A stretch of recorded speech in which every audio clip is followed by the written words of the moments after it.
Winnowing. So ఈరోజు చాలా సంతోషంగా ఉంది. విన్నింగ్ టీంలో మళ్ళీ ఇంకొక కార్ రావడం జరిగింది. సో ప్రతి ఒక్కరి డ్రీమ్ అనేది ఉంటుంది కార్ తీసుకోవాలనేది. కానీ బయట మార్కెట్లో మనం చేస్తున్న పనిలో కార్ తీసుకోవాలంటే అది కూడా ఒక మెయింటెనెన్స్ అవుతుంది. కానీ మనం వెస్టీజ్లో వచ్చి కరెక్ట్గా 1 ఇయర్ మీరు కష్టపడితే ఇలాంటి కార్లు తీసుకోవచ్చు. సో జ్యోతి మేడం రీసెంట్గా 1 ఇయర్ ముందు బిజినెస్ స్టార్ట్ చేశారు. సో ఈరోజు కియా కార్ తీసుకున్నారు. తర్వాత వాళ్ళ టీంలో కూడా కార్లు బుక్ చేయడం జరిగింది.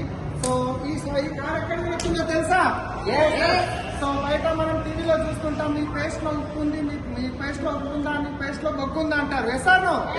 కానీ మన పేస్ట్ లో ఉప్పు ఉంది, బొగ్గు ఉంది, దాంతో పాటు కార్లు ఉన్నాయి, లగ్జరీ హౌసెస్ ఉంది, లక్షల్లో ఇన్కమ్ ఉంది. ఎవరైతే మీకు ఈ వీడియో పంపిస్తున్నారో వాళ్ళతో మాట్లాడండి. మీకు బిజినెస్ లో హెల్ప్ చేయడానికి రైట్ పర్సన్. మీరు గిట్ట కార్ తీసుకోవచ్చు, లక్షల్లో ఇన్కమ్ తీసుకోవచ్చు. Thank you.